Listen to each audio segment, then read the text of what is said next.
She just was making sure you were okay. Plus it's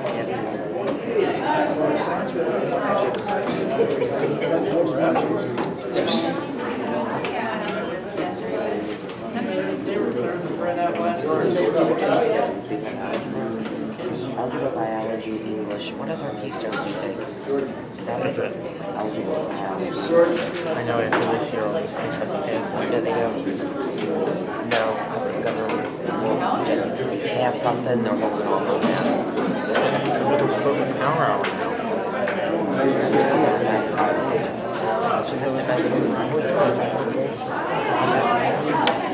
an A biology, a B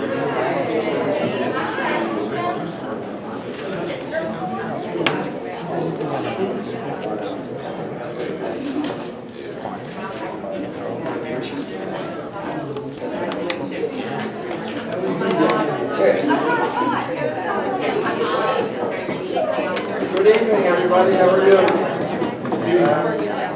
Welcome to the January Board of Trustees meeting. I'll call the meeting to order at 7:03. At this time, I ask all to rise as we recite the pledge of allegiance to the flag. Pledge of allegiance to the flag of the United States of America and to the republic for which it stands, one nation, under God, indivisible, with liberty and justice for all. Roll call, Anthony Boyle. Here. Mary Dicer. Here. George McClay. Marie McColgan. Here. John McGurdy's present. Stephen Pulaski. Here. Robert Sullivan. We met in executive session tonight from about 5:30 until just before we walked into the room. At this time, I ask Mr. Boyle to step forward for the December Student of the Month presentation. Good evening, everyone. December Student of the Month was based on the principle of effort. Students coming in each and every day, putting forth maximum effort. Samaj Wallace.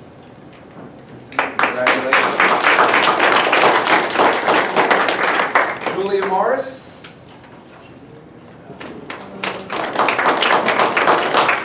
Addison Hawa.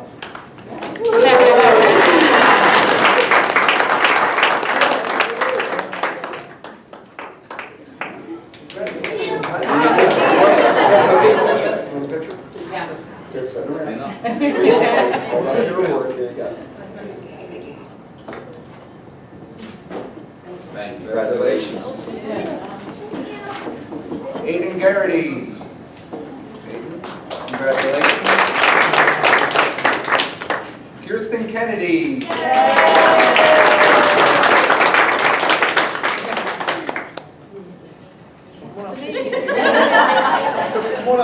It's amazing. Yeah. Congratulations. Nice work. Over here.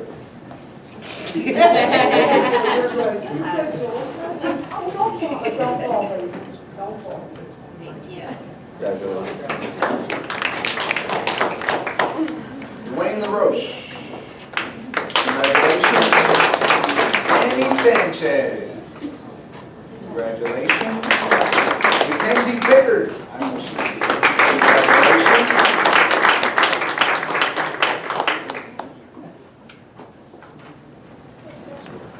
Congratulations.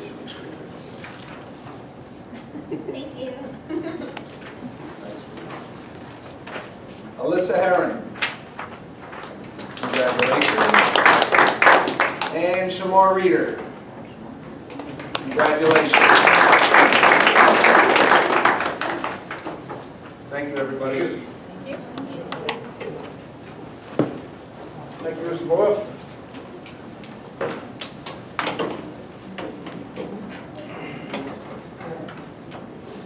At this time, I'll ask for approval for the agenda of tonight's agenda. Motion by Boyle, second by Pulaski. All those in favor signify by saying aye. Aye. Opposed? The ayes have it. Approval of the minutes from the last board meeting, which the board reviewed. I'll make the motion. Do I have a second? Second by Sullivan. All those in favor signify by saying aye.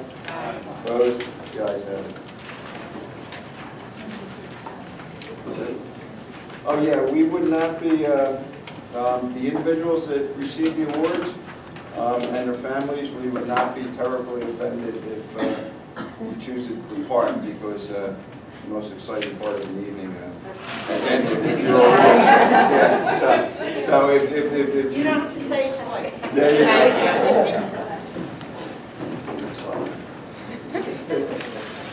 As I stated, we met in executive session tonight from 5:30 till 7. And we discussed budgetary issues, we discussed the calendar for next year, we discussed a variety of issues, and some legal issues. At this time, I'm going to ask Anne-Marie Segnan to give our CEO report, and immediately after giving the report, she's going to depart because she has a few more to attend. Good evening. Our lottery for the 2016-17 school year opened on October 1st and closed on January 1st. To date, we have 3,632 students on our lottery list. In addition, we have 110 siblings awaiting our lottery spots. Our goal over the next couple of weeks is to go through and clean up some of the list, which we've actually already begun because some of our families have applied more than once on the lottery. Our lottery will take place on March 1st. Our Breakfast with Santa, which was held in December, was a huge success. Students enjoyed a hearty breakfast and got to visit with Santa, had their pictures taken. And in addition to that, the school actually was able to make almost $1,000 for that fundraiser.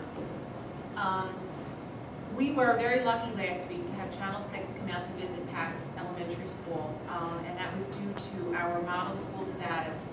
This year, the School District of Philadelphia really worked hard to include the charter schools in their rating system. And the Philadelphia Academy Charter Elementary School was rated as a model school.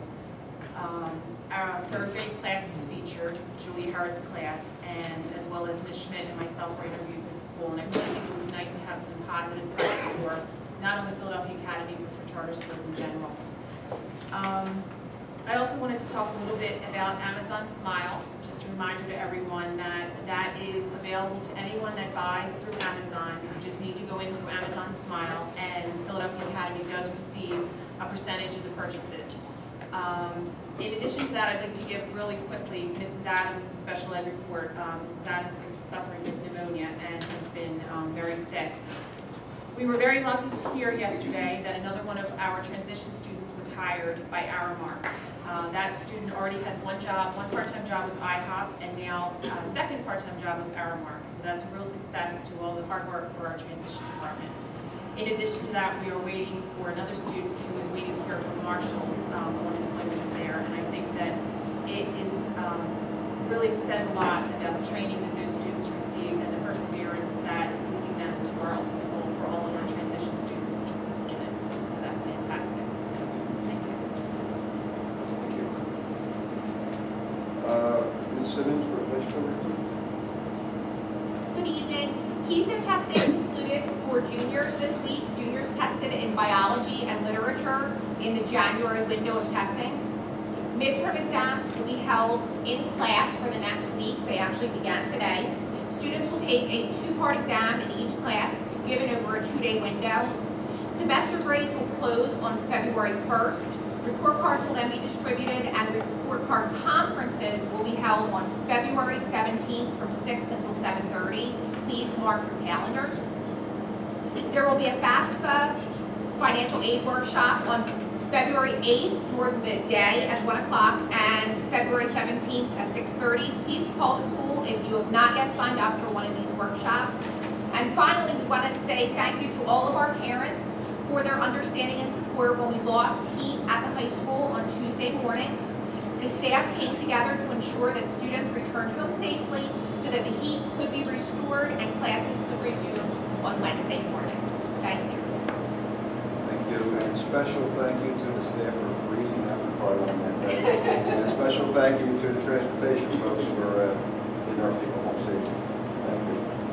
Principal's report from the grade school, Mr. Boyle. Good evening, everyone. Attendance for the month of December was 95.32%. Attendance from August through December was 96%. Patch charities. In December, PAX raised $1,500 and we were able to help out 10 families. I also like to say congratulations to our students, parents, staff, and Packard community for achieving model status. Our staff was treated to a luncheon in celebration and recognition of their hard work and dedication in being one of only 8 Philadelphia schools to attain model status. That was last Friday. We have a Valentine's Day dance for middle school, grades 6, 7, and 8. That's Friday, February 5th from 6:30 to 9:30. Cost is $5. And just a little reminder that PSSA testing is a little less than 12 weeks away. The ELA test begins the week of April 11th. Thank you very much. Thank you, Mr. Roy. Mr. Burton, transportation report? Just a couple of things. Currently, right now, we're in the middle of our semi-annual inspection season for our yellow buses. We're about halfway through.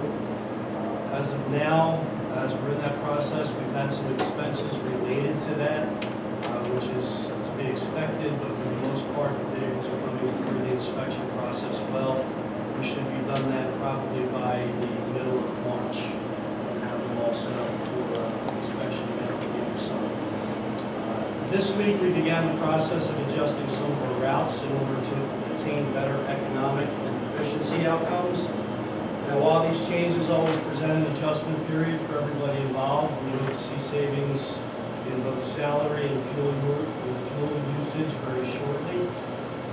Many parents work graciously with us through this process, as we have explained that while this does present inconveniences, this is a part of our overall effort to continue to provide quality transportation both now and in the future.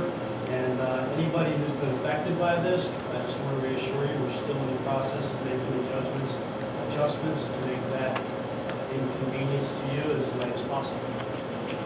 Thank you. Thank you, Mr. Home and school report?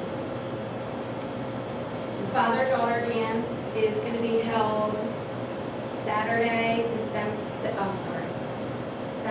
January 27th, from 6 to 9 at the high school. And it's from K to 12th grade. Dinner, DJ, contest, photo booth, and games. And we're looking to do baskets as well. Thank you to Melinda Klinowski for our beautiful, she donated her company, our tickets.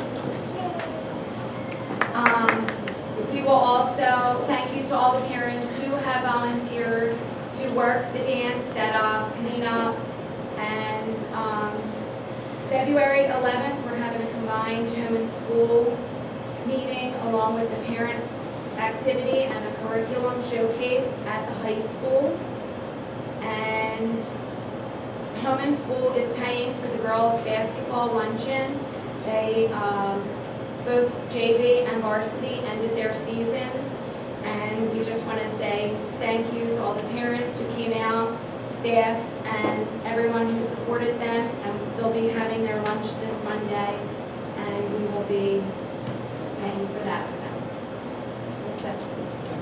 Father-daughter dance, is that January or February? February. Did I say January? February Yeah. 27th, sorry. February. Parent Advisory Council? Nothing new this early. Thank you. Mrs. Sue Tucker? Transition Committee report, I think that was covered in Mrs. Adams' special report. Finance Budget Committee? The financials for the 6 months ended December 31st, 2015. School's cash balance as of the end of the year was $9 million. Our receivables was $1.1 million, with almost half of that being the school district of Philadelphia.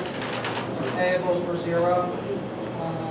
and our revenue exceeded expenses by $574,000 versus a planned loss of $136,000. So we had a favorable variance of $710,000 against the plan.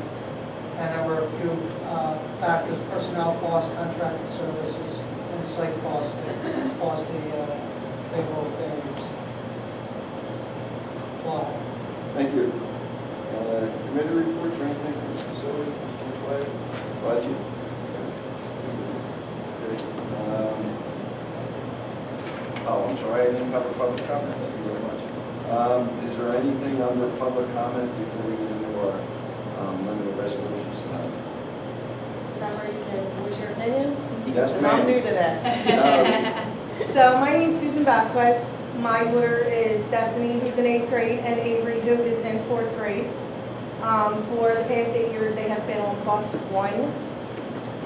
Recently, I was notified on Thursday that they were going to, via email, that they were going to switch from bus 1 to bus 8. That their time in the morning would be between 7 and 7:10, and their time in the afternoon would be roughly 10 minutes after their current time, and that no stops would be adjusted. They currently get picked up at 7:05, and they get dropped off at 4:03, which is 35 minutes after the current time of what they used to get dropped off at. Now, my concern isn't as much as the times that they get dropped off, is why was this done, A, in the middle of the year? There's parents who, since September, have been working, doing things. My daughter goes to choir, has to be off the bus at a certain time to get to choir, and it was done in the middle of the year. And I, sending emails and trying to figure out why it was done, I'm hearing savings. By dropping off 4 Mayfair stops off of bus 1 and going there, I just can't see it. I can't. Originally, what I had heard was that the bus 1 was going to start picking up the special ed children that were going to lose the van service. That the van service was going to go away, bus 1 was going to pick them up. Fine, that's good. I can see savings and cost reduction and all that there. But the fact that 4 Mayfair stops were dropped off of bus 1, I don't see how that's saving fuel, time, gas. I followed bus 8, which they are on now, on Monday or on Tuesday, the 19th. I followed it home from school, and bus 8 goes in about 8 different circles in the Mayfair section. It passed my house 5 times before it dropped my children off at 4 o'clock. 4:03 to be exact.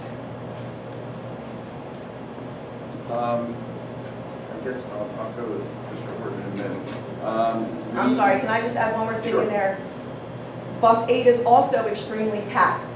The new bus that they're on, bus 8, is packed. A parent had emailed Mr. Horton, and he had said that there's 56 kids on bus 8 and it holds 72 kids. 72, there's 12 seats on each side. 72 would be 3 kids to each side of the bus.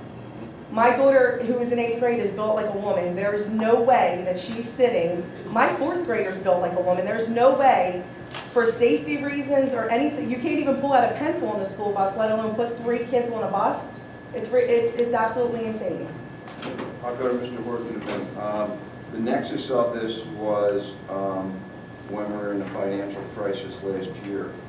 The board, along with the administration, attempted to do everything we could to keep our busing in-house. I mean, it was very touch and go, and there's a lot of folks that think that financially we're crazy for keeping our busing in-house because it actually loses money. We tried everything we could to keep our busing because we know how important it is to have our drivers picking up our kids in our buses.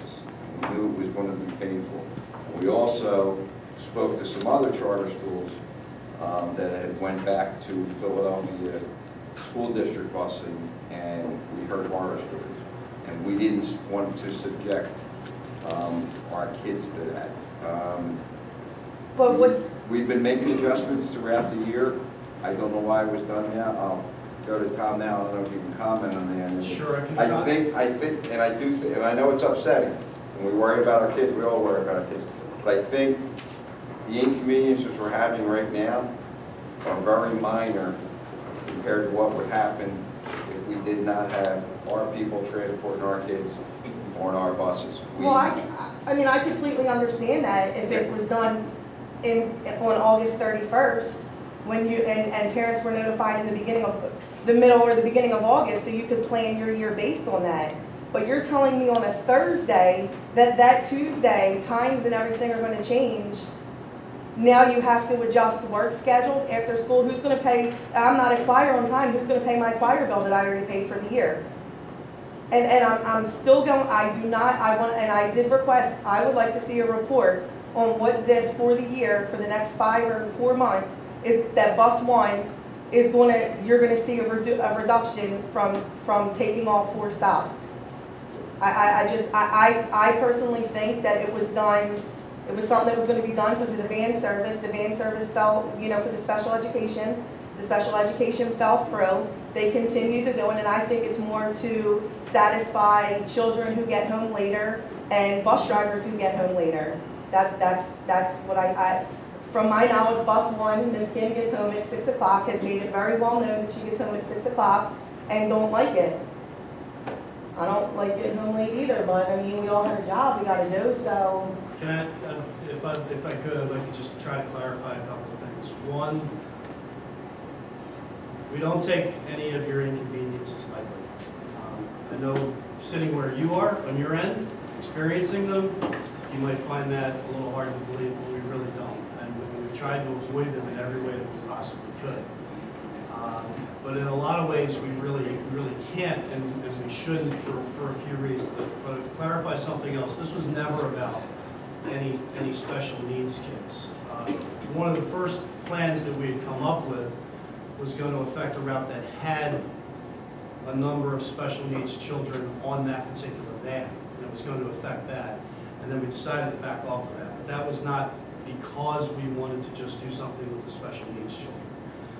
As far as the savings are concerned, if you look at just simply what's happening with bus 1, I would understand that you would say, well, I can't see where all the savings would be. But in the adjustments that we've made over the last week and a half, it's actually affecting about 5 different routes. There's been a domino effect. What we've done in West Mayfair, where you are, has affected East Mayfair, it's affected across the boulevard, and it's even affected the van run as well. And those savings are adding up in small ways in different areas, but they are adding up. As far as wanting to, ideally, I would have loved to have started this September 1st. I really would have. And to be honest with you, I tried. When I got here at the end of June, I just didn't have the opportunity to. I kind of was thrown in the deep end of the pool. Not by anybody, I mean, I'm not trying to implicate anybody, it was just, had to get up to speed real fast, had a lot of things going on, wanted to do it. As I got into August, I went down and Marie told her, I said, we're just not going to be able to get this done by September because we didn't have any of the drivers here. They're not paid to be here during the summer. A lot of them are down the shore. I couldn't even get them here. And it would not have been done right if we had tried to do it then. But mine wasn't this September, I'm saying next September. Mhm. I'm saying continue the way that it Sure. is, because Sure. I mean, I understand what you're saying, but Well- you cannot sit, I've been in Mayfair for 13 years. Mhm. You cannot sit and tell me that there's any type of, that PATS is gonna make any money off of this. I find that extremely hard to Well, believe. it's not about making money. Well, at We the don't want to same make money. time. I mean, we're just at a point where we're trying to save any money that we can so we can continue to do this. Well, And, meanwhile, I mean, bus and eight's it- going in it- circles it- in Mayfair. Well, I know that route sheet. I've gone over it with the driver, and I've had another parent call me because her children told her that they were going in circles, and I assure you they are not. I followed the bus on Tuesday. Okay? Tuesday, I followed the bus. And the bus driver, she's new to me, she told me on Tuesday that she said, I'm gonna have to talk to Tom, because this bus route is ridiculous. She said it herself. We adjusted. And then you got on the bus yesterday afternoon and made a huge announcement to all the kids that nothing was gonna change, that everybody's gonna stay on this bus and nothing's gonna change. That's what I heard, but. No, I didn't say that. I got on the bus yesterday because I wanted to let them know that a lot of things were changing, and I was trying to get them to cooperate a little bit because of the issue that you spoke about with now there's a lot more children on that bus. And that was going to be a big culture shock to them. And I wanted to make sure that they understood that now we're going to have several students to a seat. But how is that safe?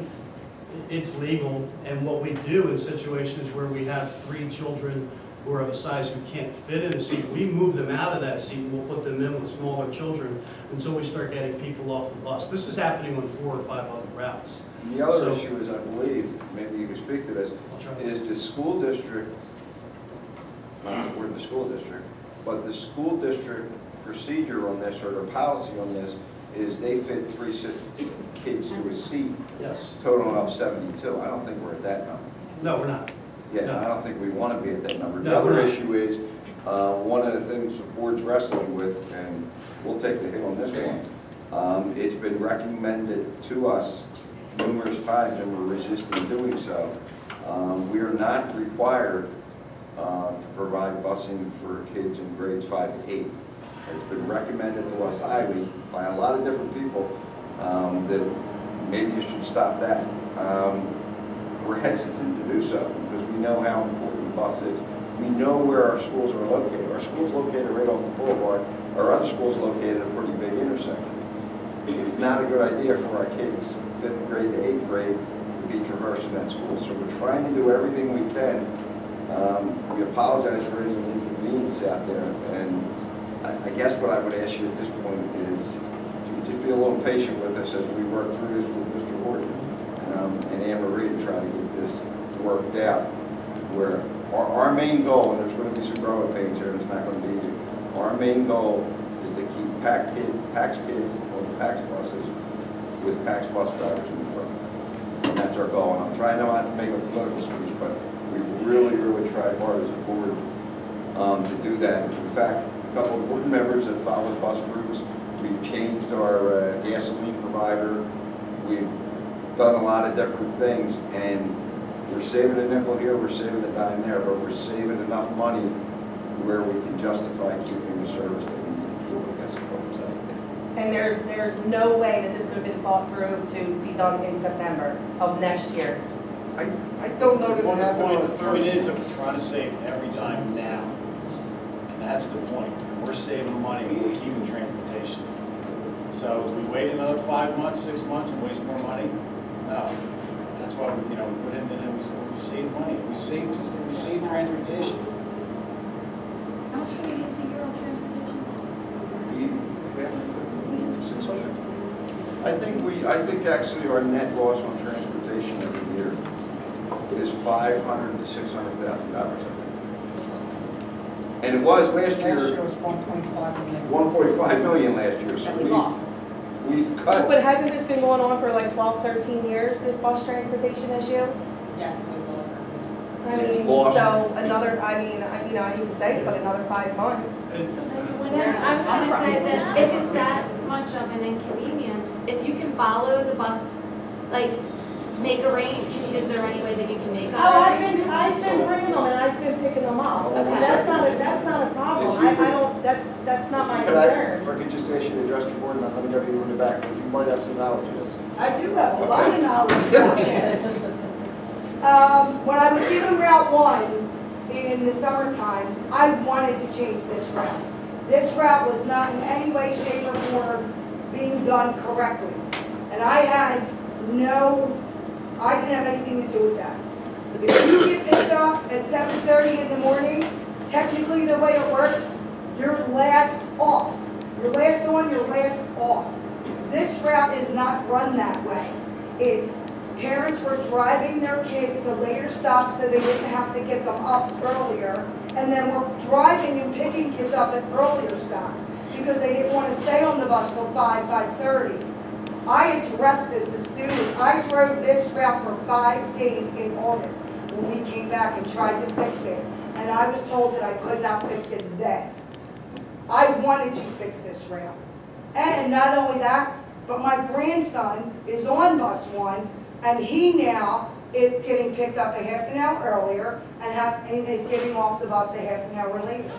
And yes, I was getting home at 6 o'clock, but I wasn't complaining because I was getting home. Well, but that's a lie, you weren't complaining, because several mothers. You didn't let me You could finish. address this. You Mr. were Vasquez. complaining. I did complain, but did they tell you that one time a child did not get home until 6:30 at night? Or Address that us. she doesn't get home until 5:30 at night? Okay, sorry. When I- she lives 20 yeah. minutes away? I think we got the flavor. I think we have the flavor of what's going on here.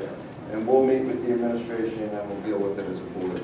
And we do take your concerns valid, right? I just have a comment. I'm working at another school, and I will tell you, I've talked to Mr. Horton about it. You really, really want to look at this transportation. I will tell you at the school that I'm at, that school district of Philadelphia transportation sucks. I have kids coming in 9:30, missing 2 hours worth of reading. If you can cut, and I'm not saying cut anything else because the aides were cut and whatever, please seriously think about not cutting transportation. You don't even want to go 5th through 8th grade taking public transportation. Mr. McGrady, I see those kids at the school that I'm at getting off at the boulevard and walking 2 miles from the boulevard to the school. I'm just using that as a comment. As a mom, I need the transportation. I talked to Tom about it. You don't want to go anywhere else but our tax bus Our drivers. main I'm goal at sorry. the end of the day is to have our kids on our buses with our bus drivers. Absolutely. We're committed to that. Because I see what these kids are going through every single day. It's not pleasant. Mr. Order, can I ask you a question? Sure. If the bus that the child now is on passes their home several times before the drop-off, that to me seems like an easy fix. Right, could they Oh, absolutely, just but get it's off not early? happening.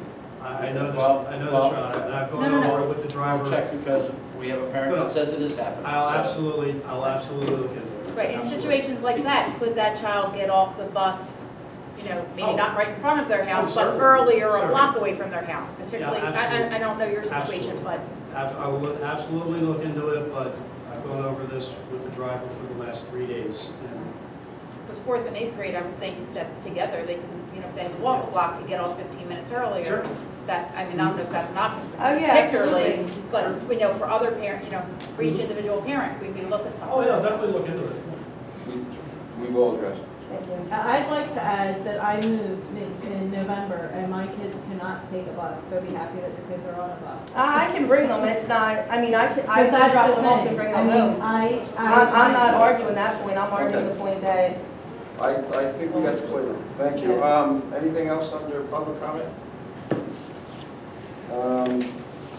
Okay, on the resolutions, resolution of the Board of Trustees, Philadelphia Academy Charter School to adopt the school calendar for the 2016-2017 school year. Do you have any comment from the board? The question is, This is for the trustees, board of trustees, and for the school. First one. I'm sorry, I misread, I read the second one first. This will be for the Board of Trustees calendar, for the meeting schedule for next year. Meetings are laid out there, we did take a look at it, they don't seem to reflect the holidays or any time where the school's off, and the calendar's there. I'll entertain a motion by Boyle, second by Sullivan. All those in favor signify by saying aye. Aye. Opposed? The ayes have it. Now getting to the school calendar. School calendar for the 2016-2017